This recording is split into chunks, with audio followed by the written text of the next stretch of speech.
So basically, my film that I chose was Cruella. It's a 2021 film about the Disney villain Cruella de Vil, whom you might know from 101 Dalmatians. And it follows sort of back. It's a story about how she came to be how she was. So it starts off with her as a very sweet girl, and then because of things that happen to her, she ends up becoming a very unconventional woman who becomes a villain basically.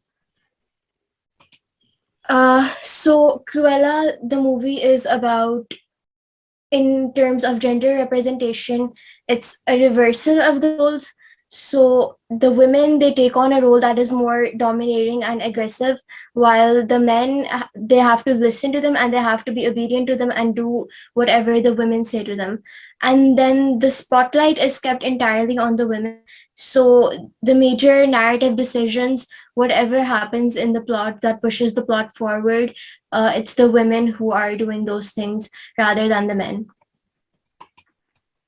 So we begin with the first males basically that Ella meets, which are her fellow gang members, Horace and Jasper. She meets them when she's a very young girl, and basically they've met before. Horace and Jasper are both friends before, and they have been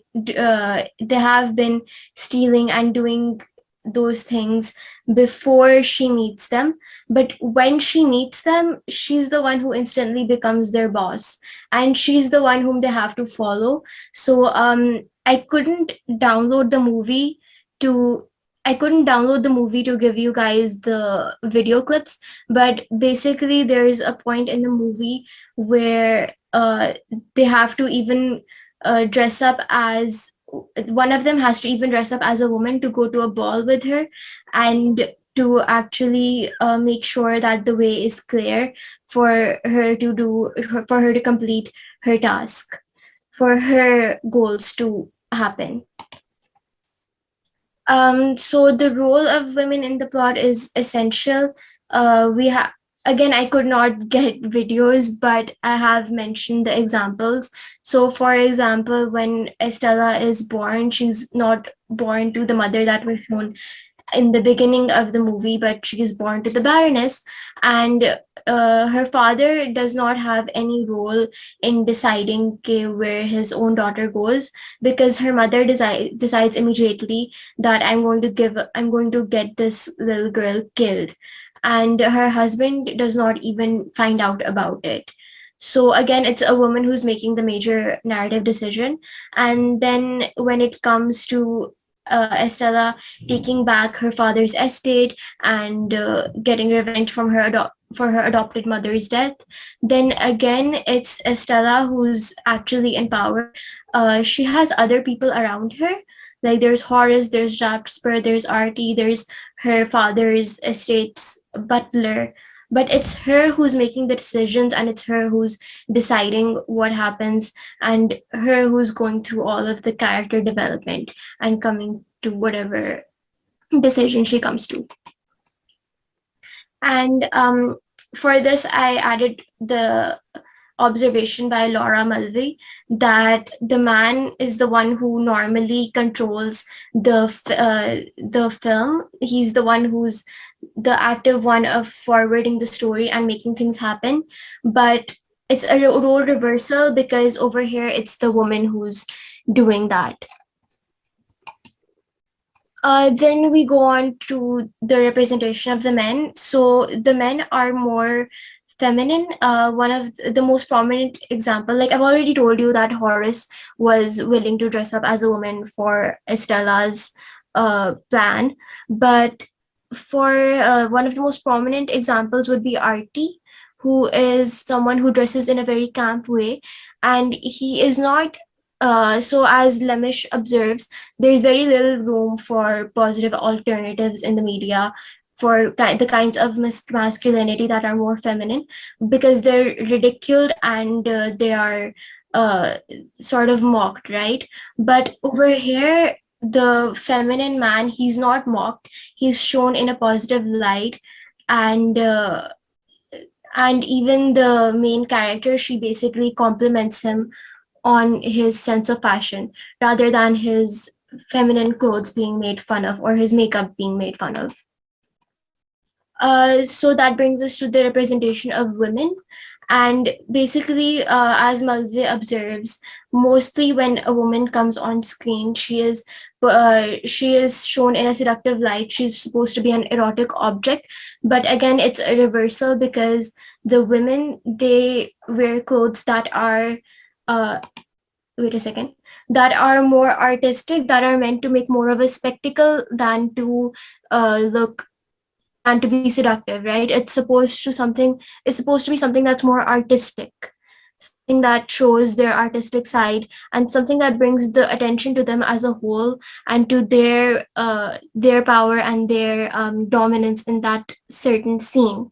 So over here, for example, these two pictures, Estella is showing off her fashion to the Baroness to show her that these are the kinds of amazing dresses that I'm capable of making, rather than it being something that she does for the male gaze. Uh, Coming on to aggression. So, again, like Lemish observes, it's usually for the man to be physically strong and brave and to defend the weak and therefore to defend the women. But over here, it's kind of the opposite because firstly, we have the Baroness, who has, firstly, she's killed Estella's adopted mother, and then she's also killed other multiple people. And there is a scene where she just casually electrocutes one of her employees with those shock gun things, and that kind of violence. She's completely fine with it. And then there's Estella, who is, when she comes to the Baroness's party, she is actually mocking the men whom she's in a fight with, and she's the one who's winning. And she tells them that there may be more of you, so obviously you're going to win. But the question is who comes first to me and who gets hurt more badly when they come to me, because I will hurt you if you come to attack me.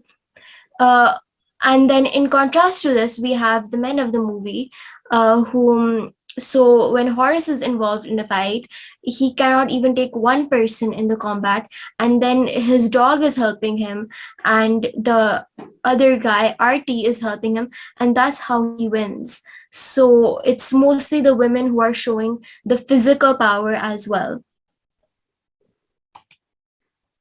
And then there's the Bechdel test, which basically says that for proper female representation, there should be two women who talk about something, and whatever they talk about should not at all be related to a man. So over here, it's kind of the opposite because the women, they barely even mention the men when they're talking with each other. We have several scenes of Estella and the Baroness talking, of Estella and her adopted mother talking. And all of these scenes, they don't mention any male character. Whereas when we have scenes of, for example, Jasper and Horace talking, they only talk about Estella and what Estella wants and Estella's plans. So it's sort of a reversal in that way as well. And then finally, we come on to the individuality and independence of Estella. And so, in most films that we see where a woman is being very prominent and a woman is being very aggressive, she eventually seems to fall in love and she reverts to traditional feminine characteristics. But over here, Estella, firstly, she does not find any romantic partner, and secondly, she keeps getting worse, right? So we already know that it's sort of a prequel for the Disney film 101 Dalmatians, where she becomes an actual villain. But even in this film, she is very independent and she does not change herself for any romantic partner. She does not let go of the rebellious personality that she's gotten. So overall, the film does a job of reversing the gender roles, and it brings the women to the pivotal role, and it pushes the men to the side characters. And so when we compare it to the literature which tells us what traditional media is like, we see that it's actually the opposite for this film, probably because it's a 2021 film, so it's very recent, and it's uh it's really pushing the job of reversing gender roles. And that's all. Thank you. Very well presented. G Arooba. Nothing, miss. I was just clapping. Please ignore me. Okay. But Thank you, Arooba. you can certainly ask questions if anyone has a question. No questions? No comments? Aasiyah, I think it was a good presentation, and you very well used the literature in your discussion, and I think that was the key task of this assignment. Very well done. Thank you. Ahmed Zaman.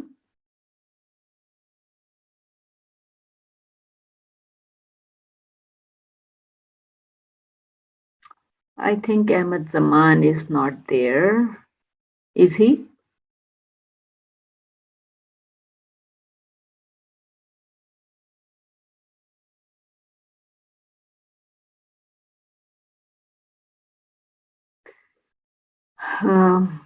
G.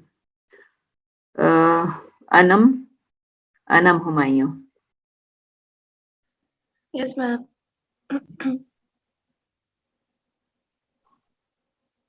Anam, you may start, please.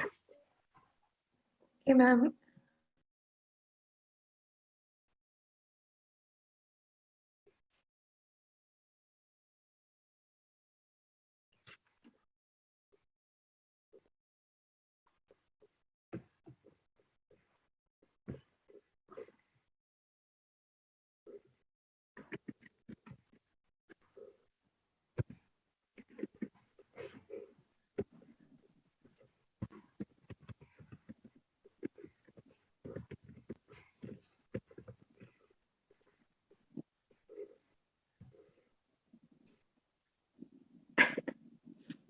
Okay, so ma'am, my presentation is about the Black Widow.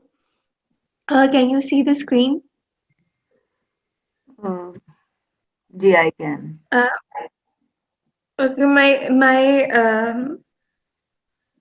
wait. My presentation is about the movie Black Widow.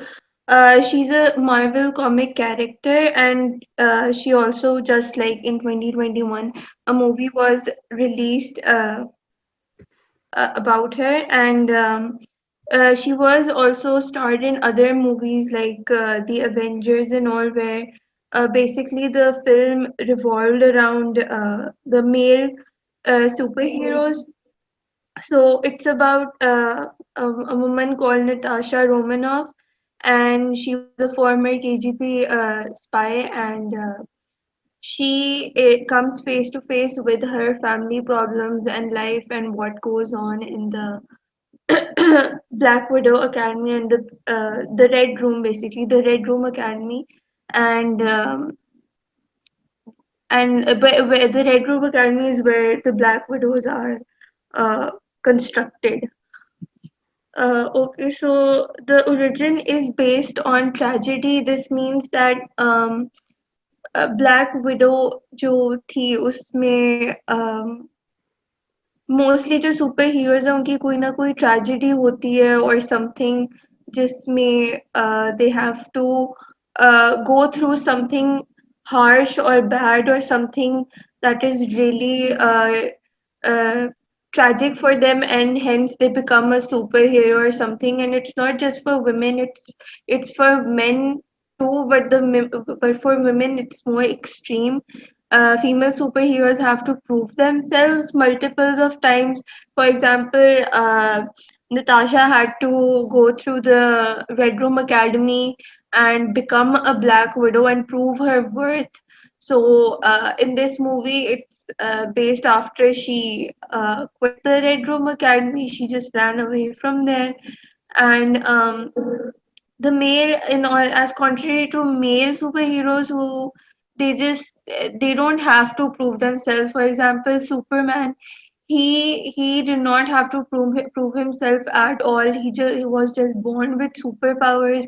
He just had to don a cape and he was just immediately recognized. He's only he had to hide himself as well, so that people don't, recognize him and come to him as well. Whereas in Black Widow, she everyone knew who Black Widows are. Well, some did, so they didn't have a filter. So next is she played the alpha female and not the damsel in distress in the movie. For in this movie, there's a scene where her father, her so-called father, he's in prison, and she and her sister have to break him out of the prison. So she goes through all the fighting, and she takes on men and fights them. Just like in Aasiyah's presentation, Laura Mulvey, uh, it states the men have to be, take in charge and all. But in this, she was independent, and she was dealing with situations, and she fought those men, and she rescued her father. And even in further into the movie, there is a scene where she goes and visits her mother, and there and she pretends to be another woman and not just the man, so that they could trust her and let her in the Red Room Academy again. So in in this movie, as well in other Marvel movies that she was shown, she wore a black latex costume. And even in this movie, it's not black, it's white, and the other Black Widows shown, they are in black. So these costumes have a sexualized element to it. The fitting is very tight. The material is latex, and it's black in color, so it entices the male gaze and provokes the male fantasies and desires. So even if this is a there's a female protagonist over here and she's playing the main lead, still the movie was made as though the director is pleasing the male gaze more. So in there's a scene in the movie where the father jokes about uh, the period. I think when his daughter gets periods or something. uh, I have a reference video for it at the end. So the the the sister of the Black Widow, she then discloses that involuntary vasectomy hoti hai, and like they were taken as through a human trafficking war and played an essential role and made them into machines. They took out uh, their reproductive organs, and in the start of the film, in the credits, like the beginning of the credits, human trafficking kids were taken, and they used to choose who would have been the strongest one, and they used to discard the other.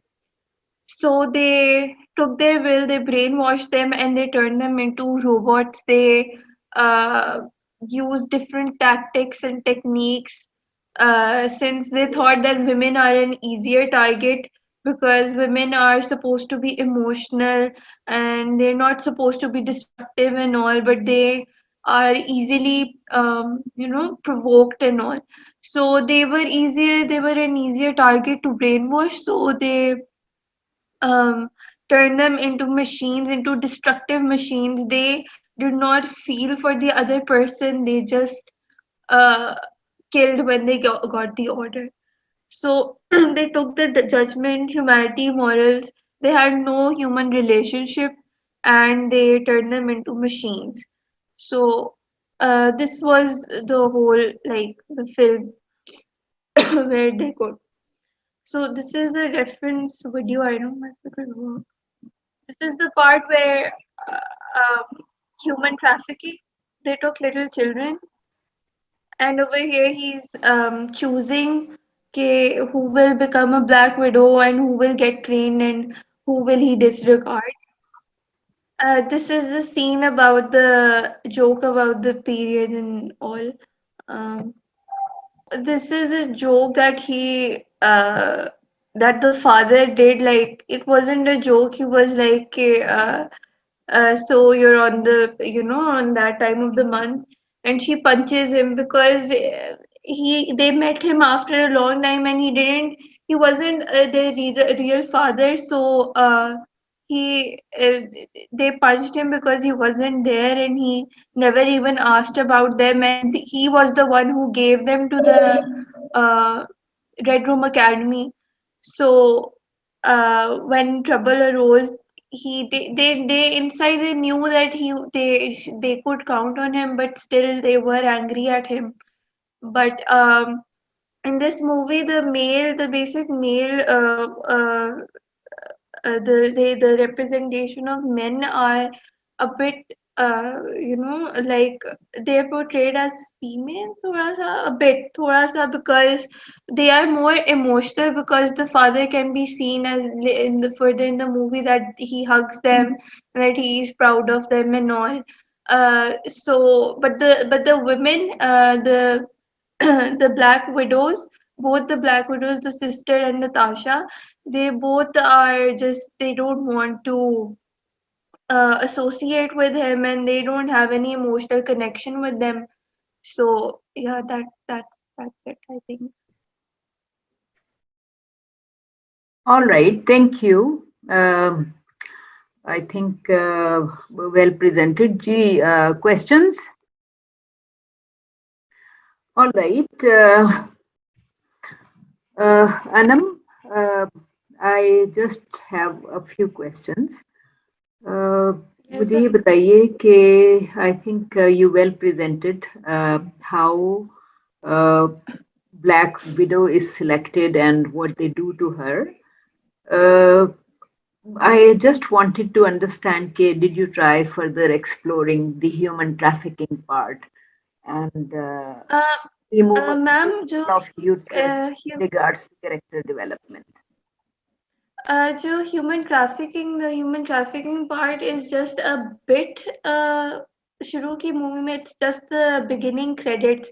The human trafficking was basically in the other movies, so I was basically I did concentrate on this one specifically, but I did mention it a bit because they weren't a real family. So they were bad guys who were after them, so they had to run.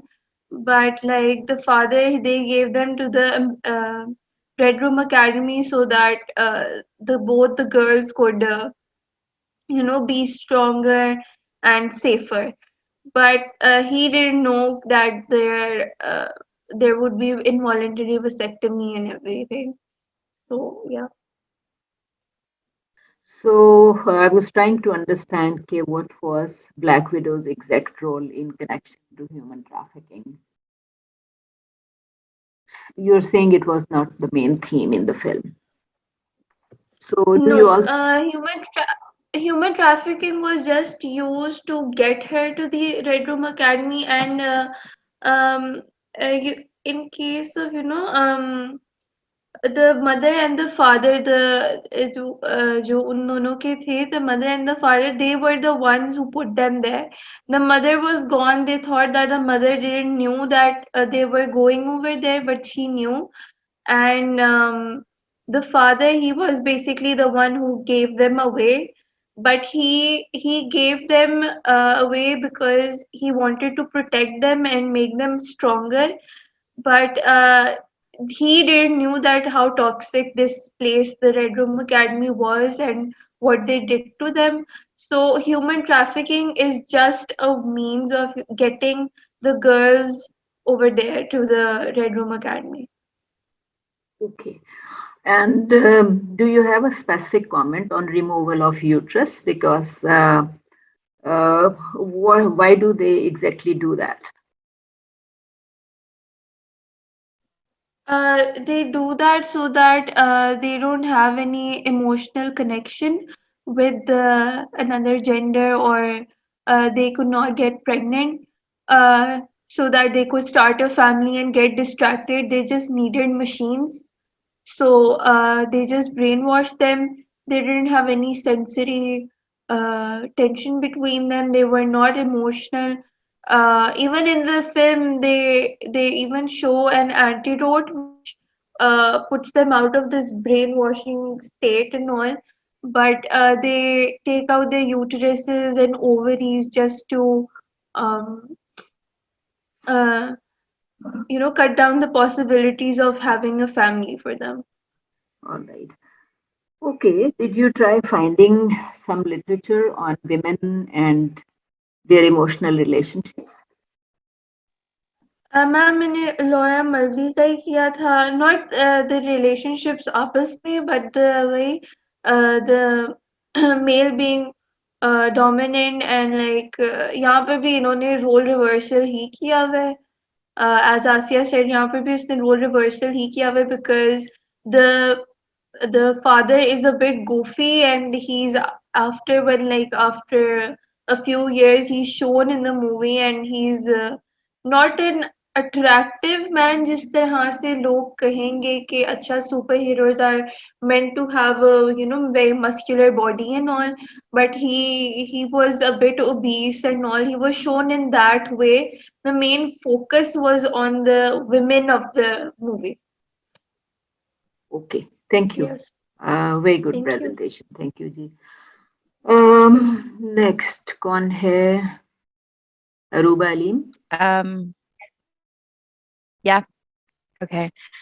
So I'll just go right ahead. The movie that I've chosen to talk about is The Woman in the Window, which is a 2021 film based on AJ Finn's book of the same name.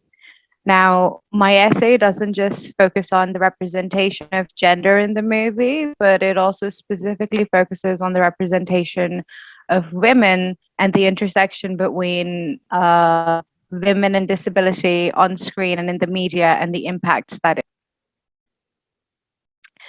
Okay, so the movie is centered around a child psychologist, Ms. Anna Fox, who is currently on sabbatical due to her mental health. And the movie takes place over the span of a week because she's experienced horrific suicide at her neighbors and is trying to report it. So it's really a matter of her insistence that she knows what she saw and everyone else in the movie trying to discredit her. This frame is one of the pivotal scenes where this happens, where Anna has been questioned by the detectives. She's been dismissed on grounds of her being a drunk and someone on psychiatric medication. And she is losing herself at this instance. I have a quote from the movie here where the way my essay starts is by quoting this scene of, I see the way you're all looking at me. I'm not crazy. I'm not hallucinating. Do I seem unreasonable? I have evidence. Which is quite interesting. This happens at about an hour into the movie, which is around this scene. And Ada is insisting that she knows what she's talking about. She's seen it with her own eyes. She also has visual proof in her email that someone is trying to silence her. She's saying about all of these things, about how their neighbors, Alistair Russell especially, is an abusive man, and he is the one who killed his wife, Jane. But once again, no one believes her because there's this idea of how she is a sick woman on medication. Now, the concept of medication is prevalent throughout, and it's somewhat consistent with the way mental illness is portrayed on screen. There are one of two ways in which mental illness is portrayed on screen. Dijanovic et al. Focuses on this. My essay primarily deals with their research on the presentation of psychotherapy and psychoanalysis on screen. And they talk about how most of the time mental illness is either used to demonize a character and invalidate them. We often see this happen with characters in thrillers or in murder movies where the main antagonist is someone with a mental illness because it's used almost as a scapegoat. Now, in this instance, it's the reverse of where her mental illness or her disability is used to discredit her and emasculate her. It's also doubly significant because of her role as a woman, as we see, please excuse me, as we see by set dialogues present throughout the movie, such as, you're a drunk and a drug addict and you made it all up. So the concept of Anna being someone who is on medication is often dismissed as her just being addicted to it, which brings me to this screen cap that I've pulled up. Is Anna's medication is constantly present throughout the movie. I'm sorry. So Manaves, could you please stop interfering with the screen? Thank you. Medication is consistently present. The movie itself opens with a shot of Anna getting out of bed and swiping at a counter full of medications and just downing it without discrimination, which is a very unrealistic portrayal of how mentally ill or disabled people actually do consume their medications, and it is mostly there for dramatic effect. Similarly, her medication is scattered all about throughout the movie, including when the detectives come into her house and investigate. They also specifically look through her cupboards and her house looking for medication to prove the point that she is not a credible person. uh, then there's the aspect of how, pardon me, Anna is also someone who is in therapy because, as I mentioned, her disability is one which is of one concerning mental health because she has agoraphobia, which is an anxiety condition, uh, which essentially enables her to not be able to leave the house because she does not feel safe. So she's almost, as an abled person would understand, trapped within the house or within the confines of these walls. However, these confines are not respected by others, but I'll talk more about that later. So when we're considering therapy, again, I have a reading by Weeding et al. That I've referenced in I referenced in my paper where it talks of how the way psychotherapy is often shown is in a negative light, and a lot of the times what it does is it strengthens and reinforces the stigma that people have.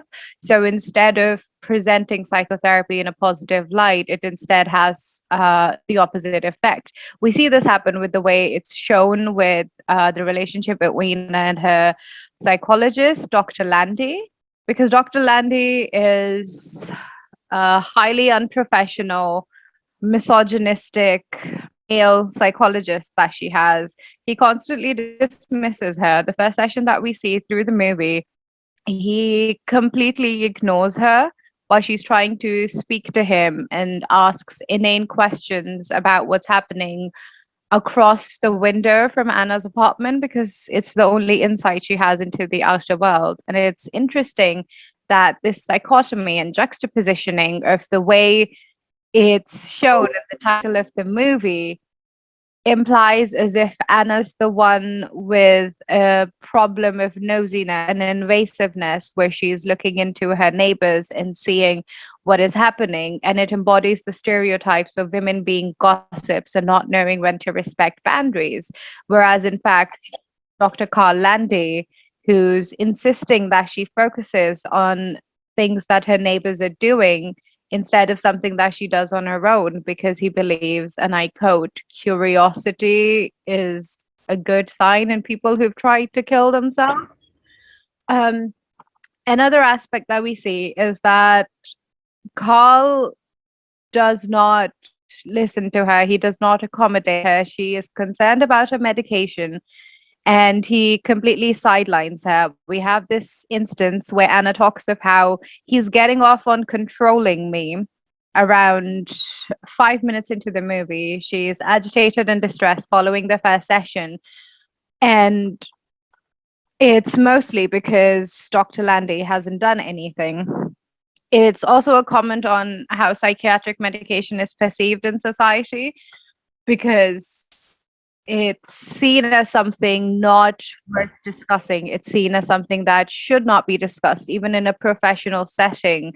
There's research that shows that if you are someone who is on psychiatric medication, you will not be taken seriously at hospitals, or if you go to the ER or at A&E. So this almost reflects that in the way where even in a professional setting where she should be allowed to talk about her medication, she's not permitted to do so. This brings me to the second male character in Anna's life, which is her husband, whom she's separated from. We later find out in the movie that he's dead, but Anna is just internalizing memories from him.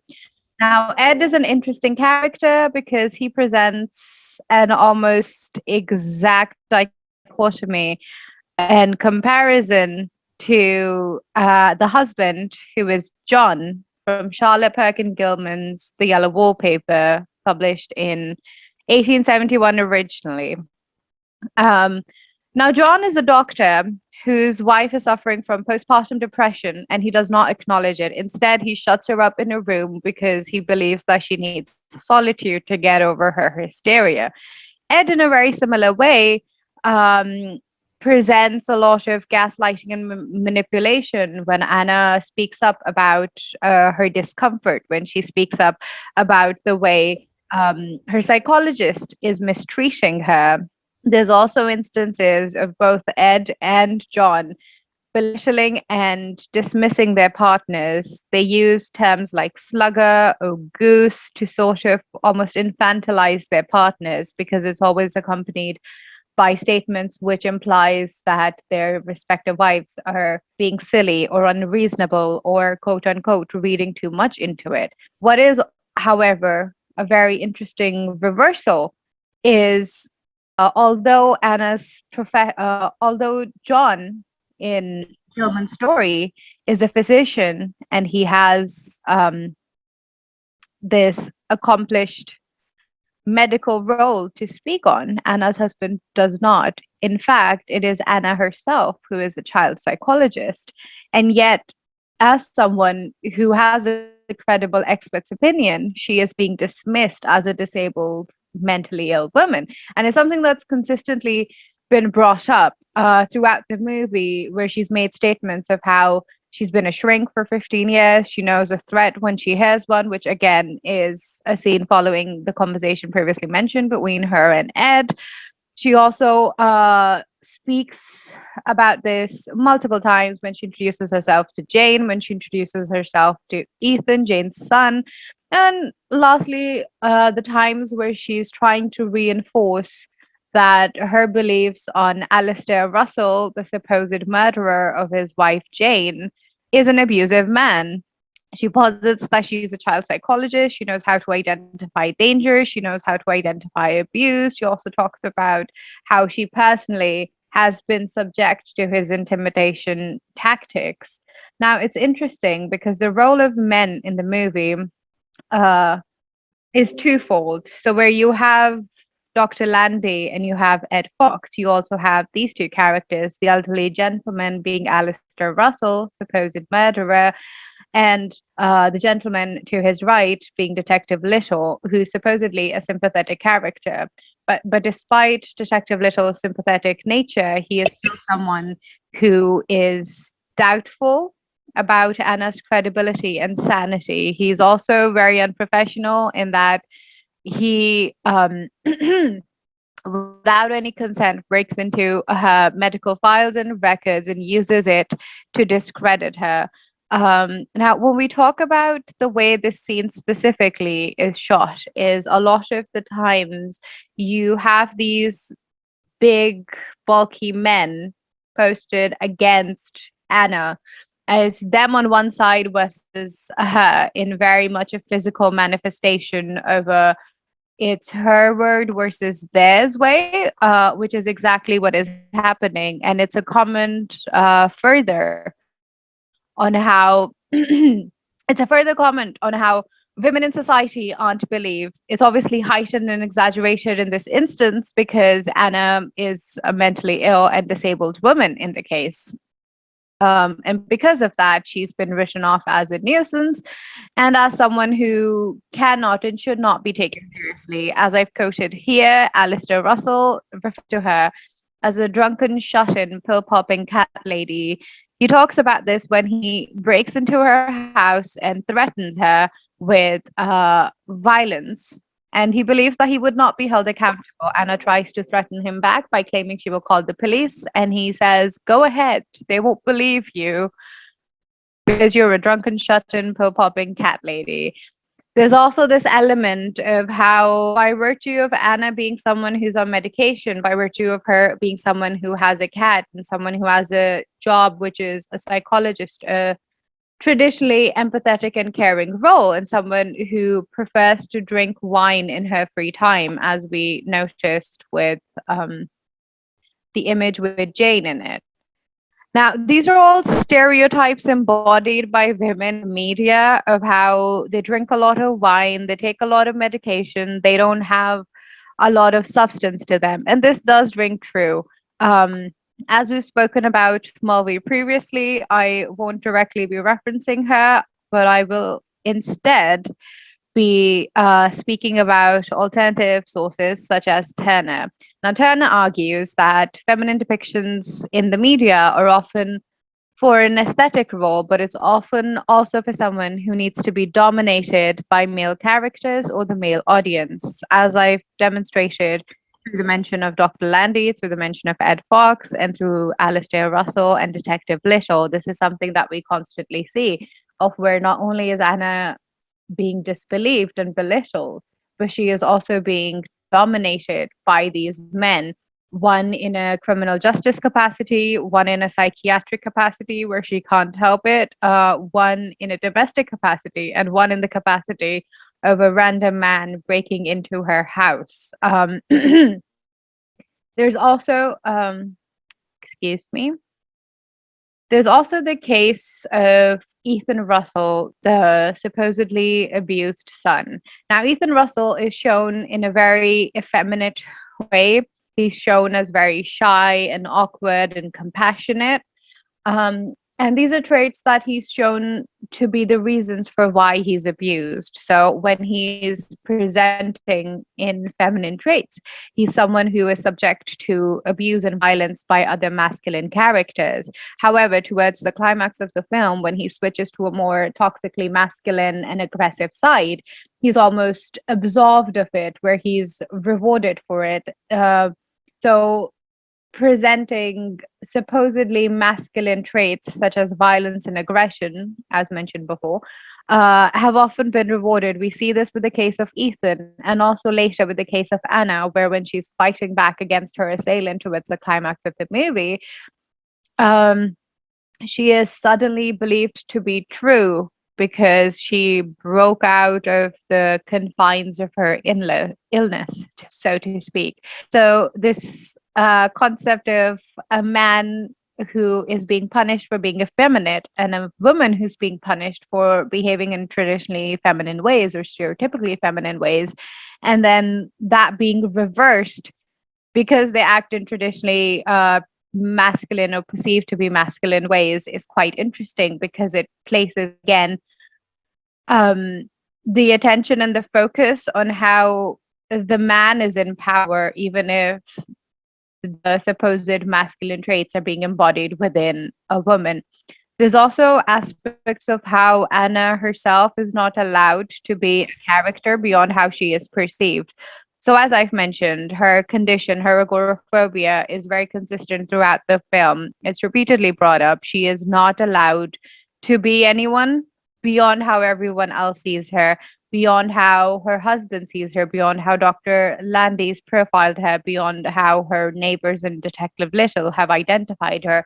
And it's again a brilliant comment on how a lot of the times disabled people are not allowed to step out of the zone of what other people perceive them as. Like, are you disabled enough? If you are, then you don't get a say and you are infantilized, as I mentioned with Charlotte Perk Gilman. Now, there's another aspect where I compare. I compared the movie to Virginia Woolf's A Room of One's Own, wherein she speaks about how it is very necessary for women to have their own spaces to be able to feel safe and to be able to express themselves. By virtue of Anna's illness and by virtue of her being agoraphobic, her home is her safe space. And the fact that her home is repeatedly invaded and violated by men specifically, for instance, by the detectives, by Lester Russell, and even by Ethan, by them breaking into it, she's almost put in a place where her safe space is constantly violated by these men, which is also a show of dominance over her, despite her being a supposedly strong, credible woman. Because by virtue of her disability, all of those aspects of her are stripped away, and she's not allowed to be any more than that until at the end of the movie, where she very unrealistically suddenly gets over her agoraphobia and goes outside, and then suddenly she has a strong character because she got over it, which also has a negative impact on how disability is viewed. As I mentioned before, we've spoken about Weeding and Nemack's studies and how they talk about the presentation in the media reinforces the stigma about mental health and psychiatric treatment. They focus specifically on the impact that language has in this matter. And one of the things that I've noticed is in my research for the essay, I looked at a few reviews to see what people had to say about it. And even in those, where supposedly objective parties refer to Anna as a drunken cat lady or refer to Anna as a pill popper, or within the exact same terms that the film was showing her, but the film intended to show it in a this perception is wrong and negative, it almost served to reinforce stigma instead of helping disabled and mentally ill people in their fight. Now, lastly, there's the aspect of how femininity and masculinity is further portrayed, of where masculinity needs to be defended by femininity. And again, you see this embodied by both Jane and Ethan because they a few lines here, which are textbook cases of abuse deflection, where he says he's a good guy, he's a good father, he's just, tight, controlling. And then going on to talk about how family is complicated and it's something that you need to concede to because you can't really do anything, especially as the wife and the woman of the house. And similarly, Ethan parrots the same thing. Or if he's not a bad guy, he just has a lot of stress. Again, like colluding Jane and Ethan into the same feminine lens. And you notice Anna eventually internalizes this despite her credentials, which again is a very interesting comment on the effects that masculinity and emasculation of women has, because this idea of silencing and dominating women through displays of aggression then promotes toxic masculinity, because as I mentioned before, these behaviors are rewarded instead of being punished, whereas when the women try to speak out or when effeminate characters try to speak out, they're punished. But when they speak instances like this, where they've absolved masculinity of any blame, they're again celebrated or they're excused or they're believed as acceptable because it follows into the idea of the obedient women. And Ten has done some work on it, which is quite interesting. So the last I want to talk about is how, in terms of gender representation and minority representation specifically, because I want to look at intersectionality, there's this quote at the end of the film where Dr. Landy says to Anna that she got very lucky because it could have gone very differently. And I think it's quite interesting because it's almost a comment on how if the detective had been someone else or if her case had been slightly different, she is someone who would have been incarcerated. And so it's really important to remember that while Anna is depicted in this way, she is eventually shown as the good character towards the end, the savior who is successful and has been apologized to. But Anna, by virtue of being a white, cisgendered, heterosexual, financially well off woman with an established, recognizable career, is extremely difficult from the experiences of a disabled woman, were they someone who would be a woman of color, or were they someone who was a trans woman or a queer woman or a woman who does not have a lot of income, because these are disparities which further affect the way a character's disability and a character's gender are perceived. So whereas the film itself was right full of a lot of plot holes because it did a terrible job of adapting from the book itself, and it led to a lot of questions and an arguable execution of what the filmmakers wanted to do. It does serve as a very interesting commentary on how we as a society still do not believe women, and how we as a society especially do not believe mentally ill disabled women. Thank you. Aruba, very well presented. A bit long though. So your main emphasis was that if women try role reversal, or even men who try role reversal, are punished by society, right? I just needed a little more explanation of intersectionality in your paper, because I thought that would help students understand your point of view better. Miss, I think by virtue of the fact that I was talking about the representation of women and the representation of disability, and especially a disabled women, that itself is intersectionality, unless you mean that I had to define it at the start. Did you look into specific literature for this paper?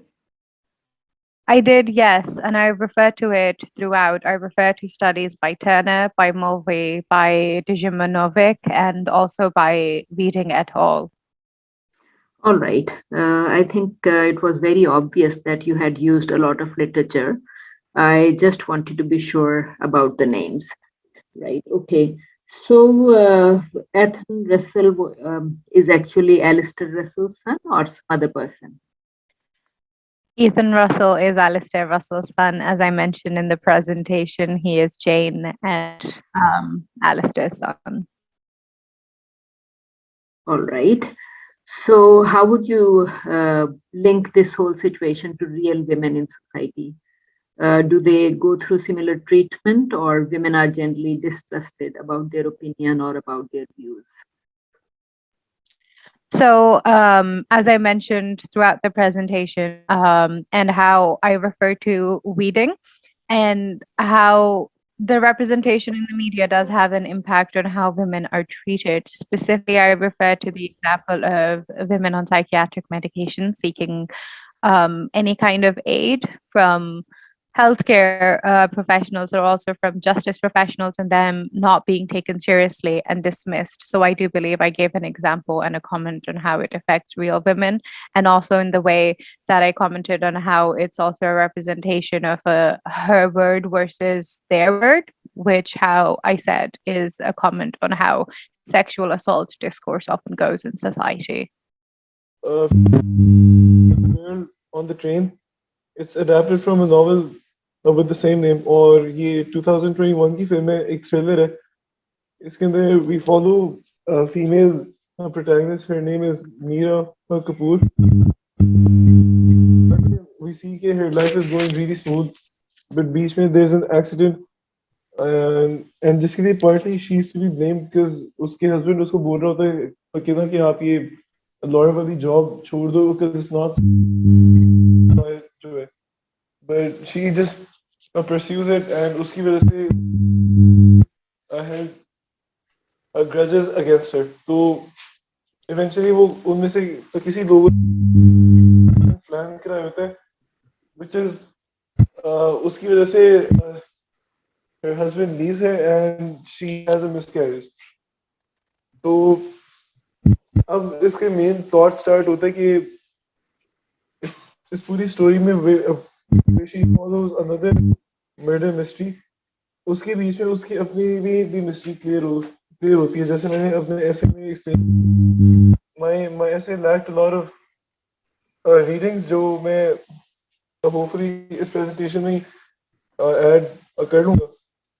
तो Meera and her husband जो थे शेखर, उनकी relationship start में it's shown really nicely कि ना कि कोई मसले नहीं है, तो सब कुछ काफ़ी अच्छा जा रहा है. Shekhar seems sincere and devoted, लेकिन वो बाद में दे शो की the the alcohol that Mira was consuming, उसकी वजह से she created a lot of problems for Shekhar by making him lose his job, और भी physically Shekhar को hurt किया था when she wasn't in her senses. And we see all this happening on screen, but turns out बाद में कि ये सारे झूठ थे, और when she was not in her senses, तब ये शेखर अपने आप के साथ ये झूठ बोलता था ताकि ब्लेम उस पे जाए. दिस रियली शोज कि हाउ एक पेट्रियार्कल सोसाइटी में जनरली यही होता है कि मेन की जो स्टोरी है वो ज्यादा अहमियत होल्ड करती है, and that's what we usually see. Domestic violence के केस में भी things that happen against women are really brought up. So seeing this in a visual form really helped it sell the idea उस sense में. And इसके बाद भी when she goes through the entire plot trying to figure out the truth behind उसकी जितने भी अभी मसले थे, यूजुअली फिल्मों में जहाँ पे एक फीमेल प्रोटैगनिस्ट हो, she really is the protagonist. As Arooba mentioned earlier कि usually उसको ना कोई मेल कैरेक्टर की हेल्प से उसके ऊपर वो डिपेंडेंट होके वो मूव कर रही होती है. And the female character exist as long as उसका वो मेल एक काउंटर पार्ट. तो इस फिल्म में ये बिल्कुल भी नहीं है. She goes on that entire journey all by herself and fighting against a lot of men. और डोमेस्टिक वायलेंस के भी जितने भी केस है, she takes it on herself too, like वो लोग जिस मुल्क में रह रहे होते हैं, she seems because she's a lawyer, she knows exactly कौन कौन से laws apply होते हैं that could protect her, which is why we see कि whenever she is about to be uh, उसके husband उसके मारने पर लगते हैं कुछ, तो वो clearly उसे warn वो करती है ना, उसको वो consequences बताती है. फील है कि ये एक स्क्रीन पे देखना is really motivating for like women in general कि ना आपको वो नजर आता है कि there's a law that you can do by yourself. अगर आप जहाँ पे रह रहे हो उसके आपको लॉस के ऊपर आप एजुकेटेड हो, तो आप उस चीज के अगेंस्ट आप लड़ सकते हो. And seeing this person really take on all of this alone, ये भी काफी एम्पावरिंग है. एंड जहाँ तक वो अब में से वो मेल गेज की एक बात होती है कि जनरली जो directors and cinematographers back and पे जब ज्यादा मेन हो, तो usually they take shots that please the male gaze, extreme body parts वगैरह. And since ये सारी एक फिल्म प्रोडक्शन भी ना इंडिया की है, so we मतलब इंडिया में हम लोग वो बहुत ज्यादा देख लेते हैं कि ना कि फिल्मों के बीच में ऐसे ऐसे गाने आते हैं, आइटम सॉन्ग्स वगैरह, वो भी उसके अंदर दे सर्व नथिंग टू द स्टोरी. वो बस उस तरह होते कि ना लोग उस चीज को देख के फिर देखने आ जाए male usually that make a most of the population India में भी. तो इस फिल्म में ये चीज बिल्कुल भी नहीं है. जितने भी सॉन्ग्स भी हैं, they really well integrated into the story. कोई शॉर्ट्स उस टाइप की नहीं है जहाँ पे आप मेल गेज को सेटिस्फैक्शन दे रही हो. तो ये चीजें जो नहीं हो रही, this is a positive to.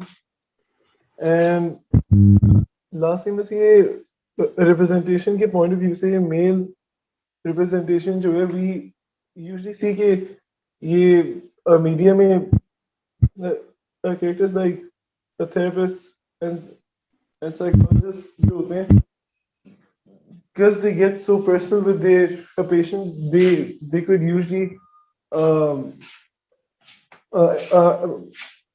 exploit them.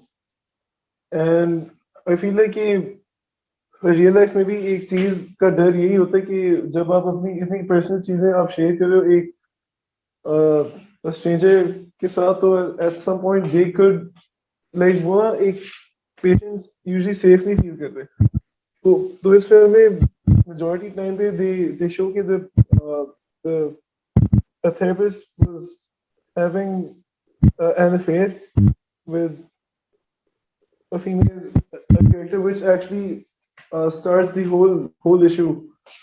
तो by the end you find out कि नहीं, वो बंदा अपने जॉब के साथ वो बिल्कुल ही ऑनेस्ट था, उसने कोई ऐसी चीज नहीं की है, which really does save face for people who work in these jobs, and patients वगैरह को भी तो वो कि यार हर बंदा इस टाइप का नहीं होता, and इस जॉब में there are are really honest with their job. So to sum it all up, mainly इस फिल्मों में I feel it's really empowering for women, especially seeing कि ये female lead character जो है in the end she takes a fight to these characters जो clearly उसको wrong कर रहे थे, and में without the help of any male वो ना अकेले लॉ की नॉलेज की हेल्प से, और ये कि ना आप अपने जो चीज आप बिलीव करते हो उसके साथ आप स्ट्रांग होके she just fights against all of those odds, and she on top. That's about it. Thank you, Asghar. I think well analyzed. Asghar, your paper mentions toxic women. So do you feel that how does this film reflect on real life in regards to this concept of toxic women? Most of the times we are talking about toxic masculinity, and as your paper specifically mentioned toxic women, so that's why I'm saying just explain it a bit in regards to real life. Miss, in real life too, तो I feel like especially आजकल के दौर में toxic women aren't really talked much about. वो एक case भी होता Johnny Depp का, उसकी all of the facts that proved his innocence, but no one really believed नहीं यार एक लड़की एक domestic एक बंदे को इस तरह नहीं कर सकती. But I feel like इस फिल्म में they actually took a different direction. उन्होंने ये नहीं किया कि कोई women are toxic थी. It showed how the men were trying to frame the women as being toxic, and because the men उनकी बात की ज़्यादा एक ना अहमियत शो हो रही थी. So it was interesting to see कि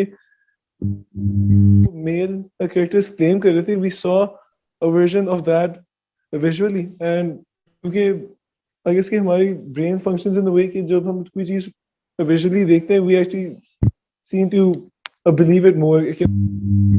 देखते हो तो बोलते हैं हाँ यार ये चीज हुई है, and then बाद में वो चीजें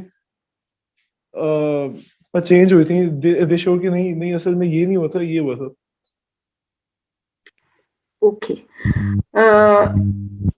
You said that you mentioned something about awareness of law. So how does that reflect in real life? Miss, in real life, I feel like it depends on कि आप कौन से मुल्क में रह रहे हो. Because I feel like यहाँ पे अभी भी recently कोई law बना था कि habitual rapists would be I think chemically उसका कोई word था कि ना they would be punished. तो वो अब वो law के अंदर इतनी यहाँ पे एक होती है कि law on paper might sound really good, and by the way इस law में भी habitual का मतलब कुछ भी हो सकता है कि एक बंदे ने अगर रेप एक दफा किए तो आई गेस कि वो उसके अंदर हैबिचुअल में काउंट नहीं आएगा. सो उसके ऊपर कोई एक्शन नहीं लिया जाएगा. Plus Pakistan lot of laws on paper they sound really good, but आपकी अगर अथॉरिटीज करप्ट है तो these things wouldn't work. तो इस फिल्म में उन्होंने ये शो किए कि वो लोग क्योंकि यूके में रहते हैं, यूके आई फील लाइक कि लॉ इम्प्लीमेंटेशन होती है and police and law enforcement जो है वो भी एक प्रॉपर काम कर रहे हैं. So to see this strategy work in a country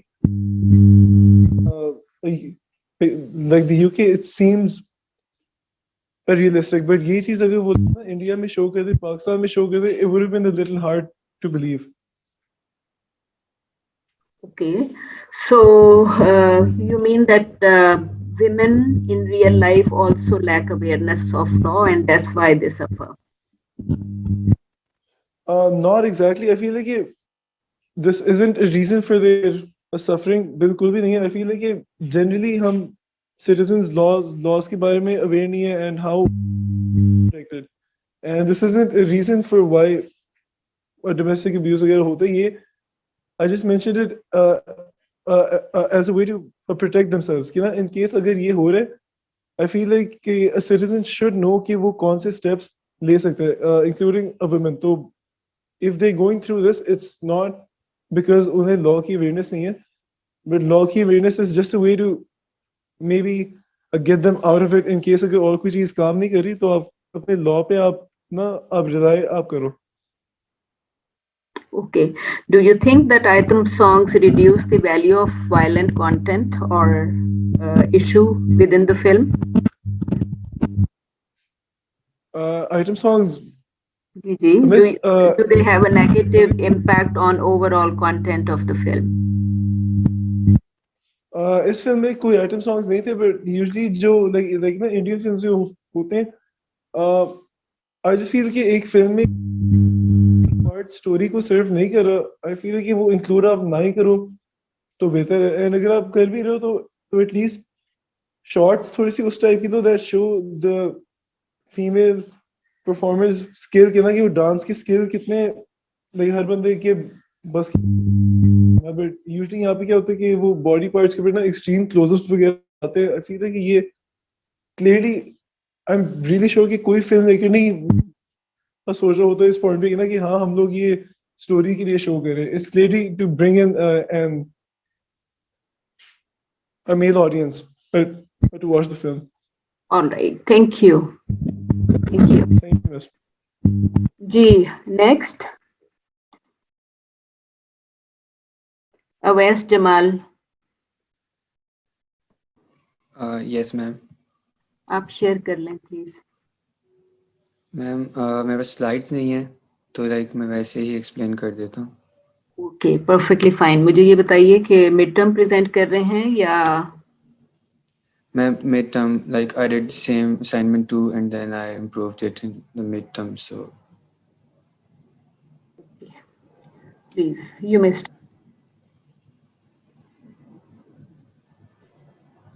So ma'am, the movie I chose was Kate. It is about an assassin who's about like go to her last job, but she is poisoned by her superiors and betrayed. So Kate is a female dominant movie. It has like female protagonist, and in this in the start of the movie, like there's dialogue, listen to your elders. It's a big saying in Japan, which like they try to show the dominance of male, but the Kate, the main character of the movie, she's very confident and she's like going against everything. So the main purpose is to get revenge and find out who betrayed her. So like ma'am इसमें होता ये कि जो है उसने like revenge लेना होता है, लेकिन उसमें हर्डल्स होती हैं काफ़ी, और उसमें मेन कैरेक्टर भी जो है वो फीमेल केट है. तो सारा प्रोसेस उसकी वेंजेंस का है. उसमें फिर वो उसकी ट्रेनिंग होती है असैसिन्स की, तो एंड में शी फाइंड्स आउट के लाइक उसी के सुपीरियर्स हैं जो उसके अगेंस्ट होते हैं, जो नहीं चाहते कि वो रिटायर हो, और लाइक उनके जो असैसिन्स का वो कोड होता है कि you have to die to like retire. लेकिन जो उनका हेड होता है वही केट का जो है वो लाइक एज इन फादर भी होता है. तो उसका जो है लाइक वो असैसिन है, तो काफ़ी डोमिनेंट शो हुई हुई है, जो जेंडर रिप्रेजेंटेशन है वो फीमेल डोमिनेंट है और उसको काफ़ी डोमिनेंट शो किया हुआ है। इन दी एंड वो जो है अपने लाइक रिवेंज में सक्सेसफुल हो जाती है और उसका जो है वो पर्पस पूरा हो जाता है। उसमें ये कि उसका सपोर्टिंग करेक्टर भी है वो एक फीमेल ही है, जिनमें शुरू में उनके क्लैशेस होते हैं लेकिन बाद में they get along and like finish the job together. Okay, theoretical कोई पॉइंट्स हैं आपके? मैम इसमें मैंने लाइक डिस्कस किया कि जो है वो इसके मूवी में मेन कैरेक्टर्स भी फीमेल हैं और बिहाइंड द कैमरा भी जो है वो फीमेल हैं जो they play role in the movie as in like editors like जो फीमेल हैं। Okay. So you probably are implying that woman's perspective is presented well in this film. अगर filmmakers भी women हैं, तो film is. Do you think the film is made from woman's perspective or men's perspective? Ma'am, I don't think so. Like I think it's more of from women's perspective. Okay. For instance, इसमें glamour, gaze जो है element emphasize नहीं है. Ma'am like उतना नहीं है जितना और मूवीज में होता है, इसमें ज़्यादा एक्शन है। All right. So you think that women are more active in this film than they are passive? वैसे तो आपने जो role describe किया उस वो खासा action oriented ही है. So it looks like women Yes, are ma'am. not represented as passive women, but they are taking control of their lives and perhaps also of some other characters. क्योंकि अगर Yes, assassin ma'am. है तो वो खासा powerful role तो होगा. All right, thank you. Next कौन है? Mohammed Salman Rafiq, ma'am. Ji Salman. So, ma'am, basically the movie which I have chosen is Malik, and it is written and directed by Aasiyah. And the plot of film is about a man of Pakistan's elite special forces whose life gets entangled with politics. They soon realize that serving the nation is more complicated than simple following the orders. And then come the Afghan family that escaped from the ravages of the Soviet war in Afghanistan and settled in Karachi.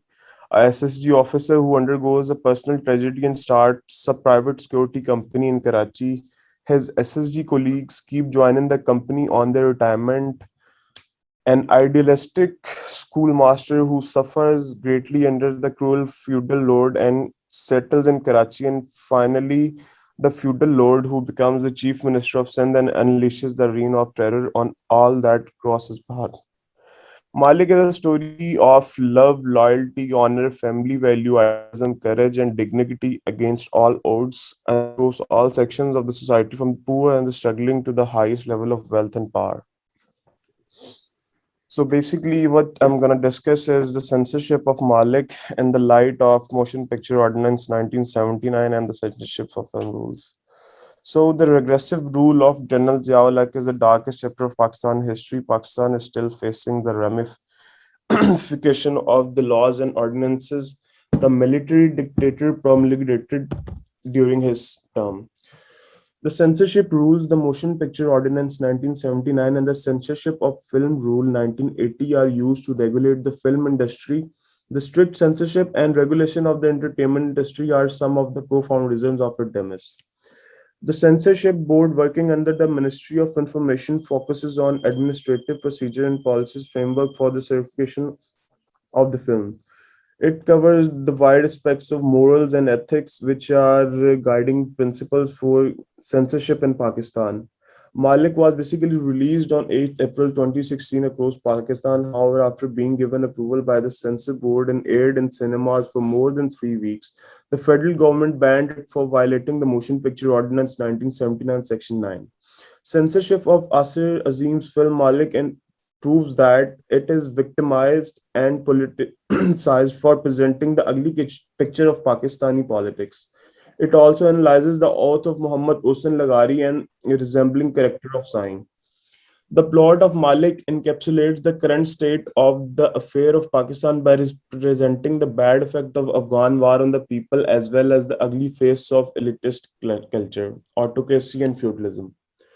The educated middle class stand against all these ills and appears to be working in the wider national interest. The private security agency can be seen working as a welfare organization and the substitute to corrupt state authority which fails to establish the law. In the movie, four different stories move separately, mix up at the climax, and turn into the single account at the end. The first story is about the SSG officer who gets early retirement due to tragedy and runs a private security firm. The second story is about Pathan who takes part in the war against the Soviet Union and Afghanistan and later settles in Karachi with his family. The next story is about the idle school teacher who suffers a lot from his cruel boss and keeps on fighting for his right. And the last story is about the security agency run by the retired SSG commandos, which turns into the social right organization and work to ensure the general will of Pakistan people under the motto that मैं पाकिस्तान का शेरी हूँ and Pakistan का मालिक हूँ. Malik was banned according to Section 9 of Motion Picture Ordinance 1979. This section states that a film or a class of a film in respect of which a certificate has been granted under this ordinance shall be deemed to be uncertified film or class of film in the whole or any part of the Pakistan if it is against the glory of Islam or its integrity, security, or defense of Pakistan, friendly relations with foreign states, defense, or morality of inside policy. Not for a single instant the movie shows anything that is against moral principle or state interest. Instead, it shows patriotism and nationalism of like-minded individuals who have grouped to establish the rule of law when corrupt state machine fails to provide justice. For example, the author of Muhammad Mohsin am the citizen and the owner of Pakistan. The land, these people are mine. Its ruler, it is appointed by me, and they are answerable to me. I promise that I would use all my power without discrimination of caste, language, or religion against every person or institution, no matter internal or external, who would work against this country or break its law because I, being the citizen of Pakistan, is to honor its last line of the defense. This oath clearly shows the profound love of Aasiyah for his motherland. He is a national and feel pain for his nation. The film emphasizes the need to revive the civil duty of citizens to root out the internal and external menaces. The oath is implying the justification for the reactionary response of the people defending their nation in the wake of crisis. Interestingly, this oath represents complex socio-political and socio-historical factors, language politics, and a rift between moderates and extremists. However, the nationalists taking oath are above all these device factors. To move forward, the character of Sindhi feudal lord Syed truly depicts the political culture in Pakistan. The nations of morality and social values are absent from him. The way the police inspector facilitates Syed in keeping the hold on power is the perfect example of nexus between power and crime. And Sai, after becoming chief minister, Sim promotes his loyal inspector to the post of duty superintendent of police. This feudal culture and nexus between crime and politics are common known truths. No one can deny this cruel side of Pakistan. Ashir Azim has given the general account without compromising the moral code and national interest. The chairman of the Central Board of Film Censor, Mubashir Hassan, delivers a multi-point reasoning for a boycott, which incorporates the film depiction of the police and legislator, ethnic generalizing, glorification of the previous assailant, and joke of the vote-based democratic instructions. The film Once Upon a Time in Mumbai, Rise, Shootout at Padala, and Shootout at Lokdhanwala, these blockbuster movies did a great business and remained top for quite some time in the box office. It is only in Pakistan that certificates the cancelled and producers are harassed on shoddy grounds. Thus, to sum up the debate, the ban of the movie was revoked by the Supreme Court, and the KPK government also ejected the baseless ban by federal government. This is an urgent need to null and void regressive laws of the military regime, which are the hindrance in the revival of the film and drama industry in Pakistan. That's it. Thank you. Thank you. I think I like the topic. Salman, I thought कि जब आपने कहा कि it was banned in the light of Section 9 of Motion Picture Ordinance 1979, you later explained what the section says. Initially, I was just wondering if you would tell everyone what it says. You mentioned Afghan war. So Yes, ma'am. yeah, so what is the relationship of Afghan war to this film? Ma'am वो ऐसा है ना कि basically since India and America is मतलब जब तक मतलब उधर अफगानिस्तान के अंदर थे, अब तो मतलब सिचुएशन बिल्कुल बदल गई है। तो एट दैट मोमेंट जो पॉलिटिकल पार्टीज पाकिस्तान की कर रही थी, दे वर बेसिकली आई थिंक मतलब in the support of America. तो दे वर एक्चुअली डूइंग एवरीथिंग, मतलब जो उनको अमेरिका कह रहा था, और उस तरह से, और जिसका मतलब डायरेक्टली इम्पैक्ट जो उनसा है वो अफगान वार का ऑब्वियसली पाकिस्तान के ऊपर आ रहा था। कि मतलब ऑब्वियसली उधर से जो उनसे मतलब जो उनसे लोग मूव करके पाकिस्तान आ रहे थे, उनका भी बर्डन हमारे ऊपर आ रहा था। और वैसे भी मतलब इन टेररिज्म वगैरह और इन सारी चीजों को भी देखा जाए तो उस टाइम पे बहुत ज्यादा मतलब एक्सट्रीम पे थी। तो आई थिंक इस वे में उन्होंने कहा हुआ है कि मतलब यूज किया हुआ है इस चीज को, अफगान वार को, इस मूवी के अंदर। All right, because when you mention it as a backdrop, तो आप उसका यस मैम, backdrop का कोई ना कोई relationship होता है ना? You think के obviously obviously. politics was more negative yes during ma'am. the period of war. Mariam Shakil is asking if you would elaborate a little on how do you think your presentation is relevant in the context of gender.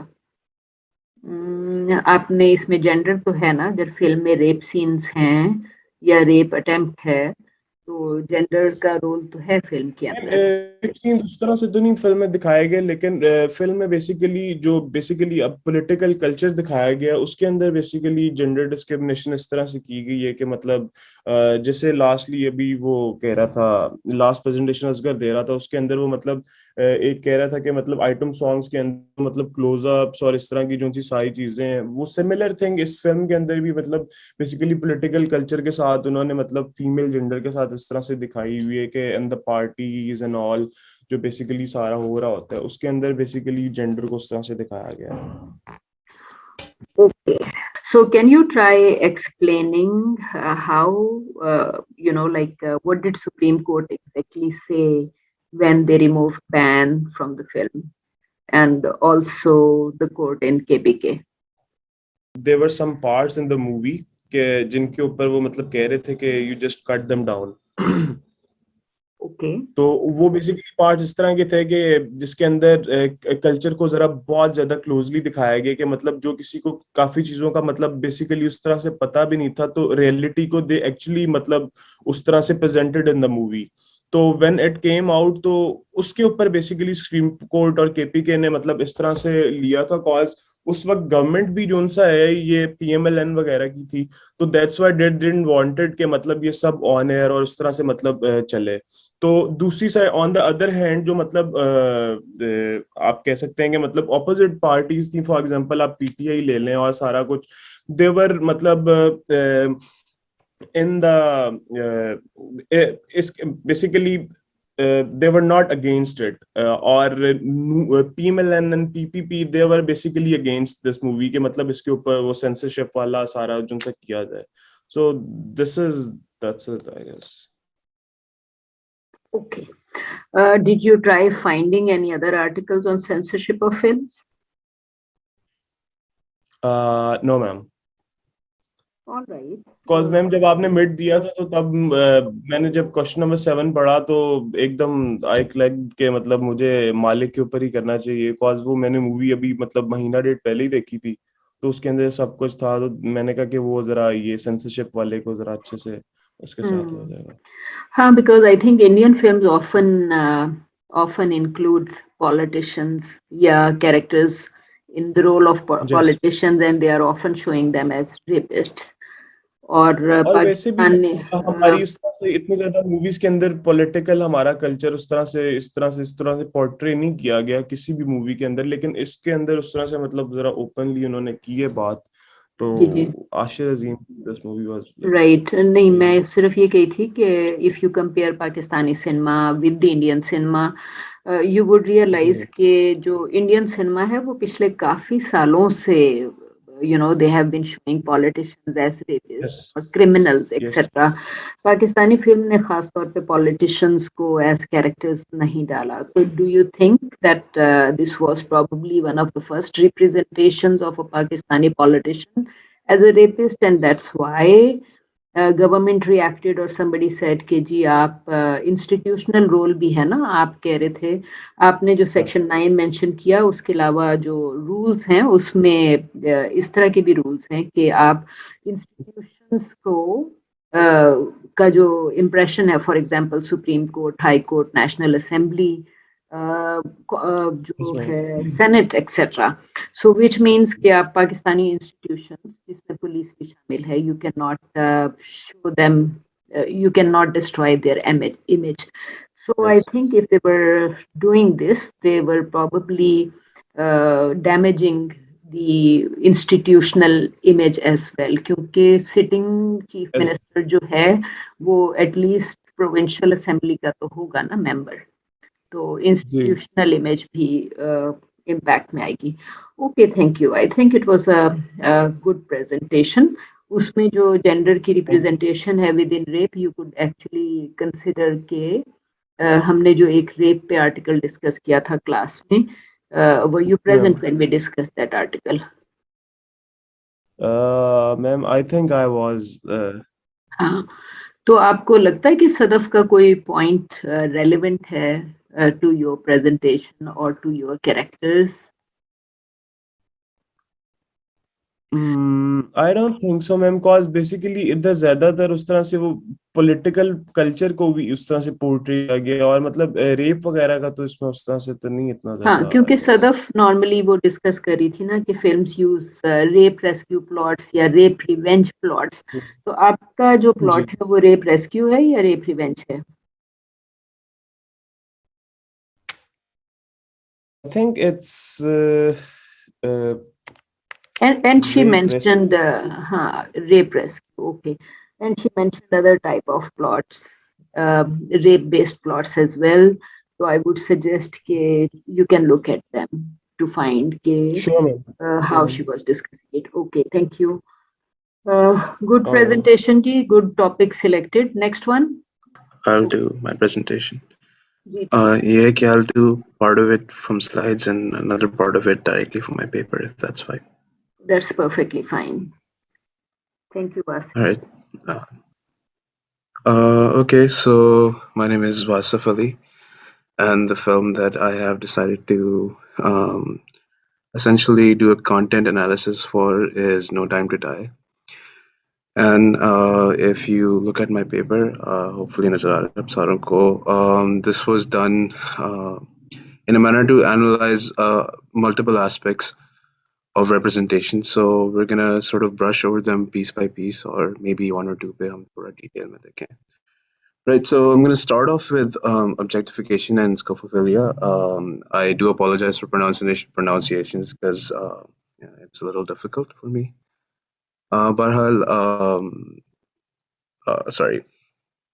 The initial sort of movies in the 007 series के अंदर हमेशा एक बहुत बड़ा criticism रहा है कि उनके जो female characters हैं they're in the film to be sexualized and only to be sexualized.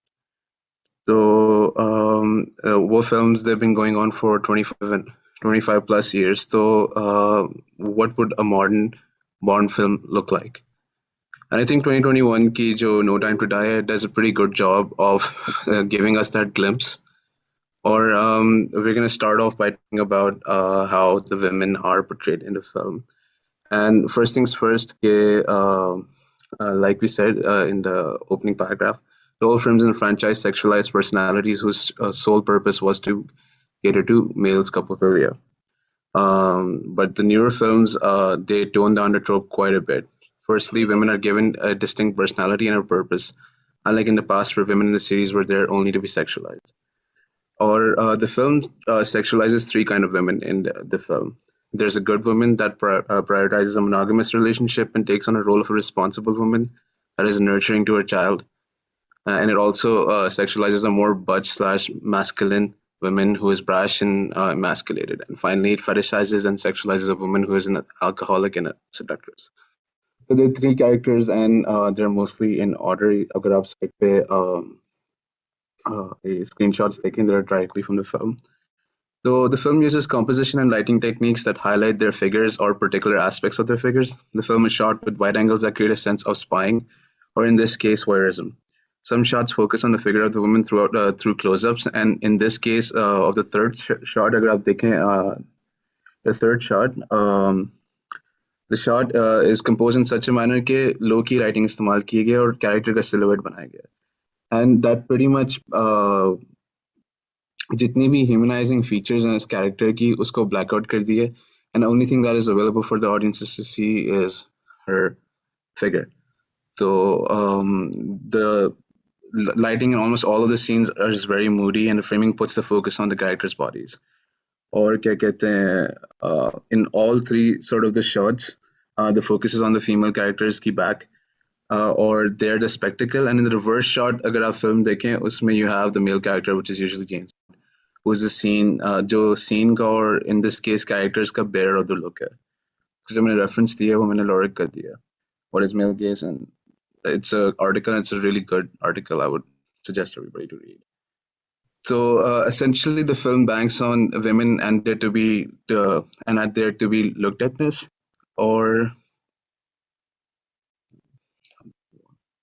and the film is quite aware of that.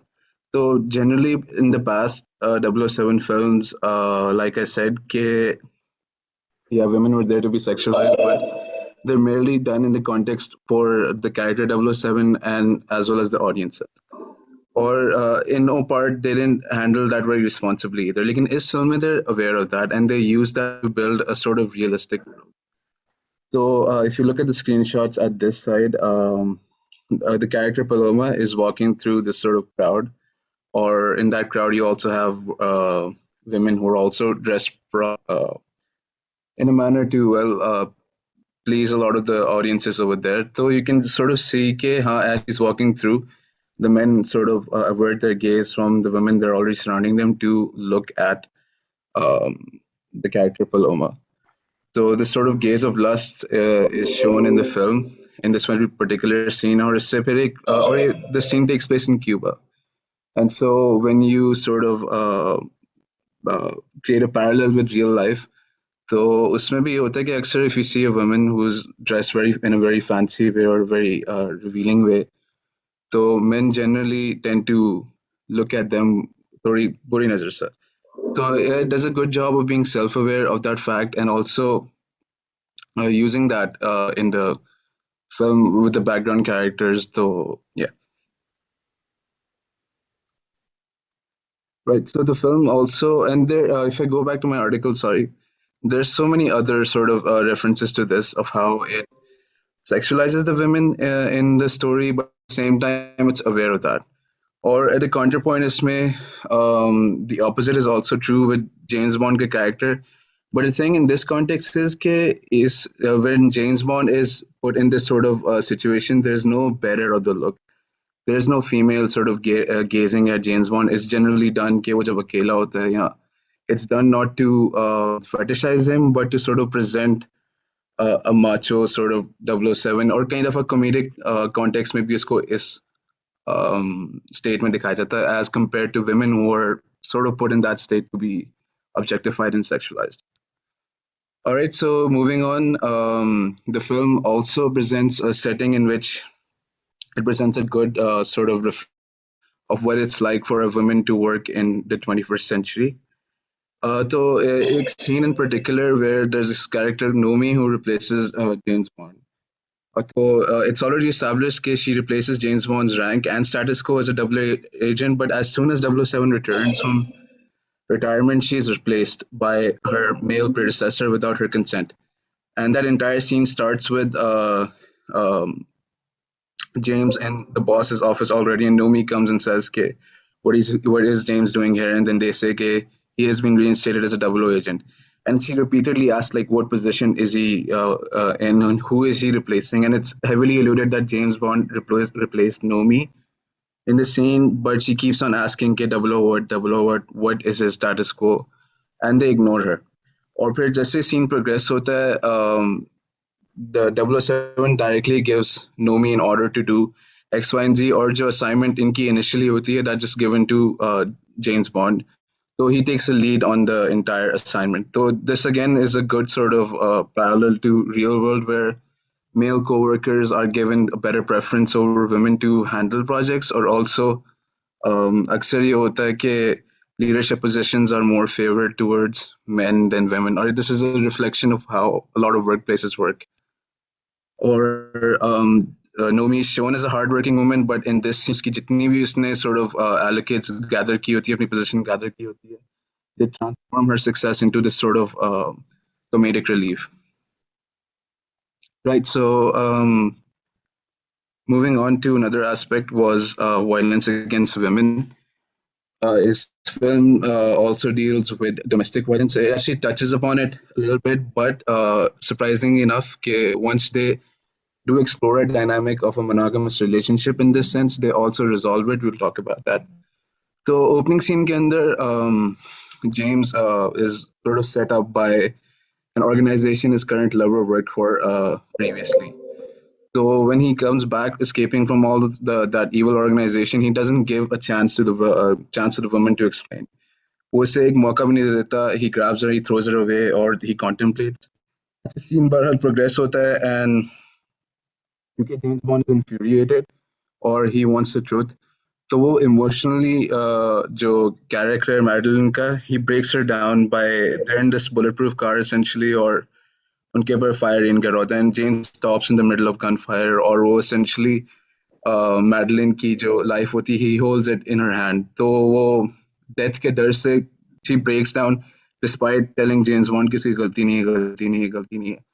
Or क्या कहते हैं, if you look at how the scene is also composed, you can see that James Bond is on a higher angle than Madeline, or they're using general sort of film techniques to show or establish dominance वगैरह. So इसका parallel in real life is again a lot of men in our society, especially in Pakistan, they sort of direct their anger and all their sources of trouble towards their wives and even their daughters. So they subject them to physical, equitable, moral, or sexual, or in this case, psychological harm. So men in life barely give women a chance to explain and engage of acts of domestic violence, or the film justifies this by making the origin of abuse spurring from Madeline's supposed betrayal and heartbreak. In real life में भी आप देखें, and even in media in Pakistan, ऐसा जब scene दिखाया जाता है, women are barely given sort of power over that dynamic के when a male gets angry, और उनको कभी chance भी नहीं मिलता explain करने का. अक्सर क्या होता है कि 2-3 scene के बाद जो women का character होता है वो अपने किसी दोस्त या किसी और को explain कर रही होती है कि मेरी गलती वगैरह है ही नहीं. And building upon domestic abuse, there are also cases of violence against minors. The same Madeline character early on is sort of being not tortured, but yeah, she's usko like marna hota hai is character ko, and so it also sort of presents that dynamic, or it highlights ke yeah, violence against minors also exist. All right, moving on. There's this one very good article that was in the classroom. जिसको मैंने पढ़ा था, तो it was about Pakistani films and not films in general, but मुझे फिर भी बड़ा interesting लगा था और इसमें भी नजर आया था. It was I'll just scroll down to it. Right. So if you read this line, it says men in film perform primary roles and maintain strong public profiles, though they may be shown to be weak in their personal lives. They cry in sensitive situations to express pain or guilt. और ये जो मैंने initial बात की थी domestic abuse के scene पे, इसका जो पे ऑफ होता है कि James bond leaves Madeline on a train, और फिर 5 साल के टाइम जंप के बाद दे फाइनली रीयूनाइट. और इसको मैं जरा थोड़ा बड़ा करूँगा. इस सीन में ही pretends like कुछ हुआ ही नहीं था, and he just shakes her hand and he's like, oh Dr. Swan, nice to meet you. Like he pretends like कि कोई बीच में कोई disagreement या किसी किस्म की ना वो नहीं हुई थी, like nothing happened in between them. क्योंकि वो पब्लिक में होता है and he maintains that sort of posture कि नहीं, we're good, I've done absolutely nothing wrong, I'm not weak in that sense, और इसको show करवाता है. और फिर in the same context when they meet alone, तो James Bond breaks down and he sort of apologizes for what he did initially. And then when you look at the rest of the scenes going on towards this point, they cry in sensitive situation to express pain and guilt. Only when James Bond is either faced with his own death or he's grieving his his ex sort of lover, or when he grieves the death of his best friend, कि वो actually in the screenshot कि वो actually emotional होता है. So I think it's again a very good sort of parallel to real life as well, कि men generally, or even in Pakistani films, कि हम लोग publicly vulnerability नहीं show करवाते हैं. And it's only in very dire situations when we actually break down. In this sense, it's pretty dire. Okay, he's facing death in almost all the circumstances. Right, so moving on, I'll just touch up on one or two approaches that I took, and we'll wrap it up. So the film also explores a sort of dynamic of actual gender roles in society. A character like James Bond actually takes upon the role of caring father, or generally even at the start of the film, जब वो Madeline के साथ होता है, he fulfills his role of sort of like husband or wife वाला dynamic जो होता है. He's the sole provider and the protector of her wife and child, or आगे जाके भी this is established or showcased in a scene where he protects them when they're being hunted down by the criminal organization. Or even Madeline ka character in general, uske dynamic with their daughter is very codependent, and she takes care of her child as essentially women in real life society do. तो इस चीज़ को भी ने explore किया, और इस चीज़ को they flip on its head as well, क्योंकि आगे जाके there is a point where Madeline is in a situation where James is not around to protect her. So she takes on the sort of role to protect herself and her child. So it also breaks another archetype जो James Bond की movies से आता जा रहा है कि damsel in distress, कि एक female character and she's always in trouble and the only person who can seem to save her is 007. So this is again a pretty good uh, sort of role reversal essentially. तो and speaking about Madeline as well, एक और मुझे उसी article में जो classroom में इसने link किया था जो मुझे बड़ा like अच्छा लगा था, ये था कि and this is again pertaining to Pakistani films, but I still think it's pretty relevant to Hollywood films as well. Okay, films present a modern woman who takes control of her life until she falls in love. Madeline के character is the opposite. वो शुरू में she's not in control when she's with Bond, or when 007 eventually leaves her, after that she gains control over her life. She becomes a professional working woman, or she also becomes a very caring sort of child. So she goes from helpless to somebody who is in control, somebody who's independent, or she's also somebody who is क्या कहते हैं, self-sustaining. So again, this is a good sort of image to present, क्योंकि आज की society में there are women or mothers who are divorced or widowed later in their lives, or क्या कहते हैं, it sort of presents a strong image for them to sort of idolize, and yeah, despite not having a father figure or a husband figure, they can still sort of get their lives together. Or it's essentially the common of what is thought of women in societies today, कि जब किसी की wife की, जब किसी औरत के husband की death होती है या कुछ होता है, they're like, yeah, all right, it's gonna be a tough life for her. So हाँ, I think I should wrap up. That's fine. Yeah, I think we have a good sort of collective. It does explore various types of characters. There's a stereotype of Paloma ke bare baat ki. She's sort of the femme fatale of the film. Nomi is sort of emasculated female character, or Madeline, the character of Madeline is a more conventional sort of female character जो आपकी mostly films में दिखाया जाता है.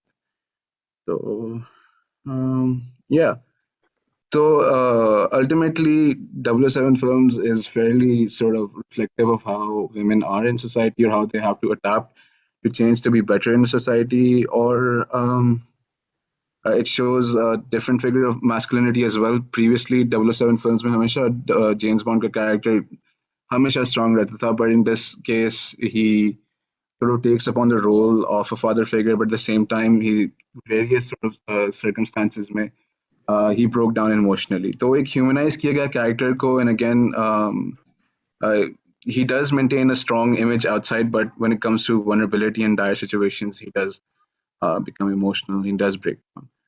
So yeah, that was my article. Sorry, थोड़ा काफी ना ये disjointed था, collected नहीं था, cohesive था, but there were so many points that I wanted to explore in the film, which was interesting.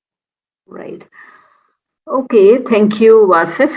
Um, very well written and very well presented. And I think it was best to Thank you. see you were also discussing production techniques, cinematography, and lighting, etc., and how these elements were used for uh, promoting scopophilia within the film.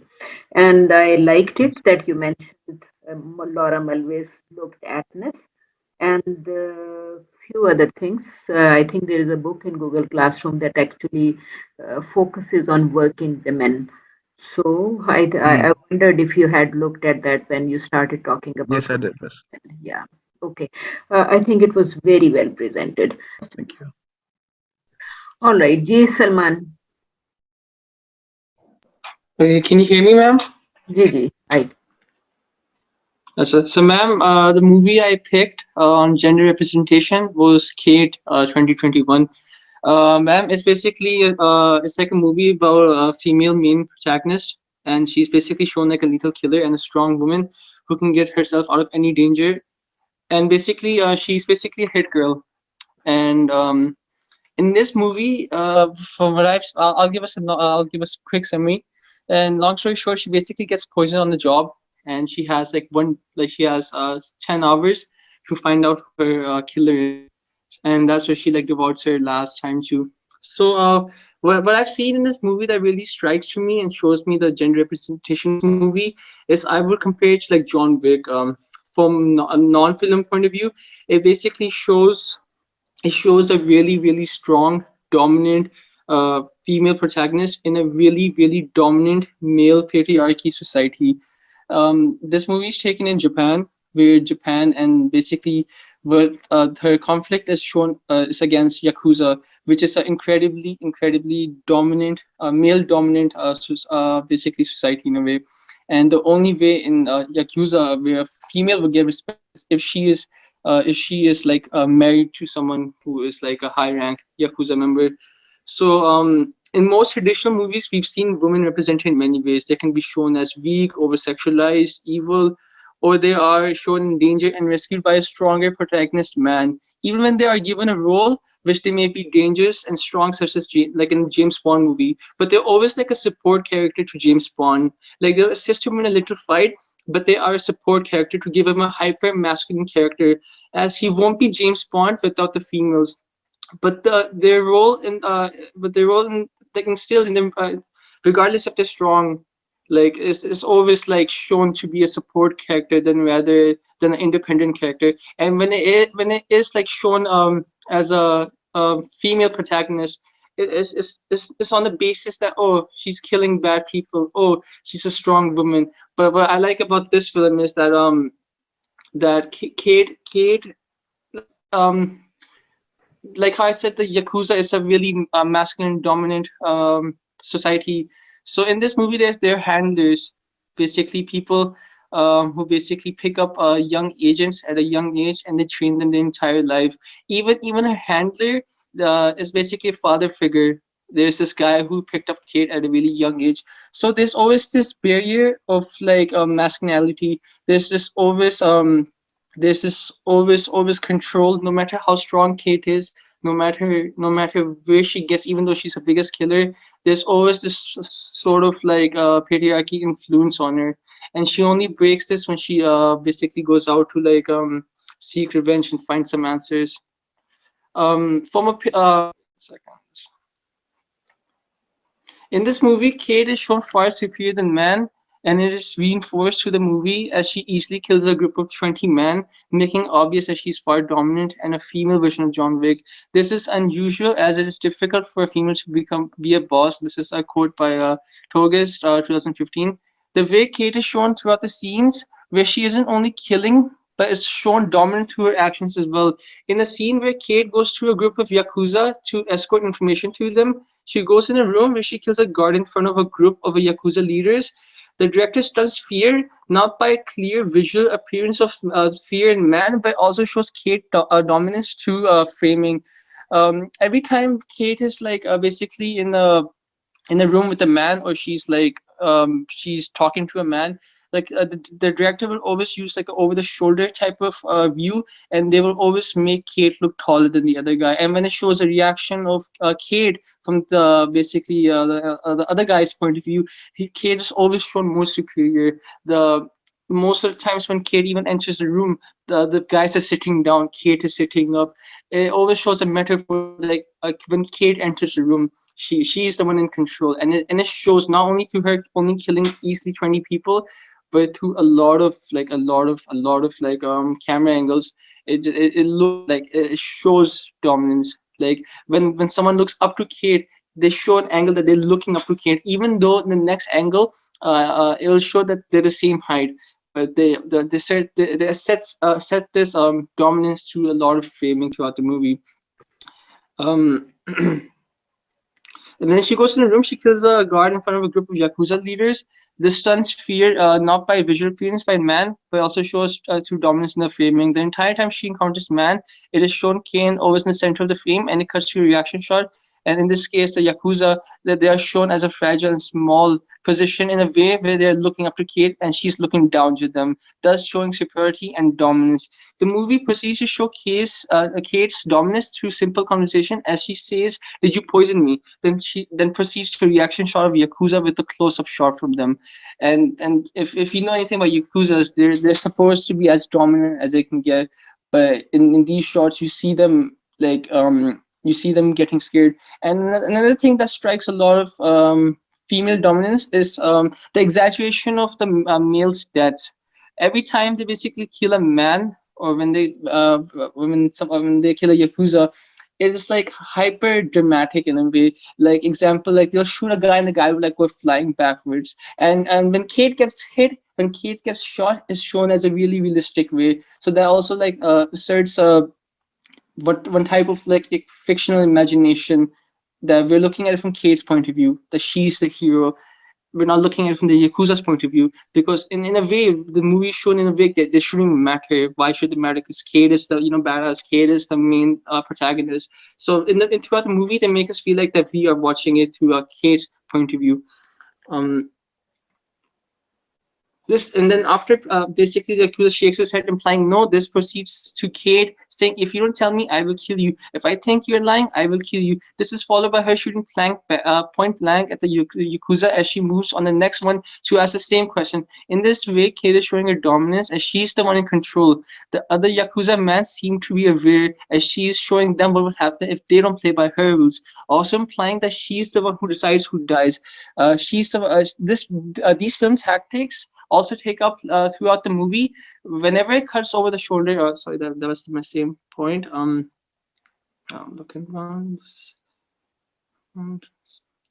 The Yakuzas are populated almost entirely by men, and the very few women who are acknowledged are the wives of bosses, who are referred to the title of Anisan, older sister, basically. Just as in patriarchy system, women get respect if they are indirectly in a family or partner relationship with the men.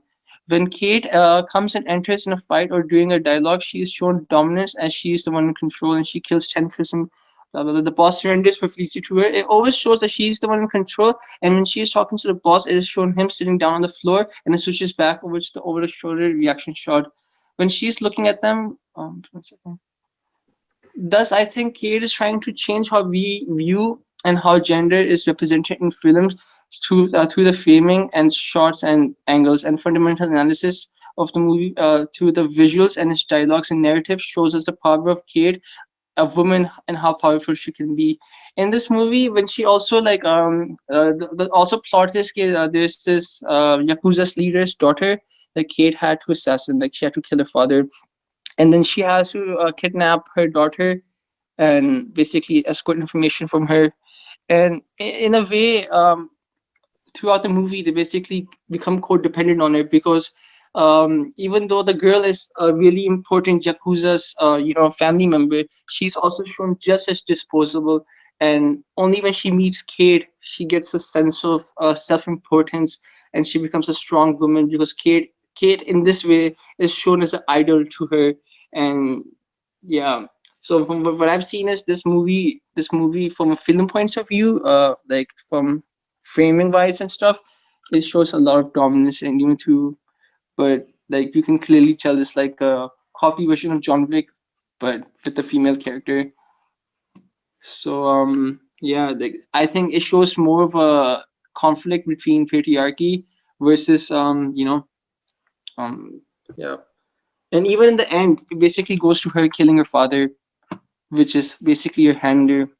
So the biggest thing that strikes me in this movie shows like the conflicts between gender, and that for once we're basically looking at it from Kate's point of view. We're looking at it from a female's point of view.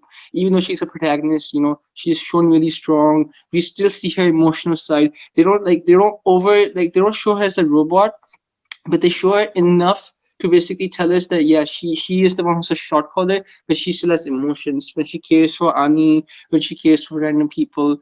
So yeah, like that's my take on Kate. I can go longer, but I think तो वो काफी चीजें फिर drag to हो जाएगी, तो yeah. No, it's perfectly fine. I think you well presented, number one, and I also think जो आपने shots वगैरह की discussion की, how the shots are taken, that also looked perfect for the discussion. Point उसका जो literature वाली side है, did you try finding something on like punishment of women, because you're saying कि उसका जो dialogue था, did you poison me?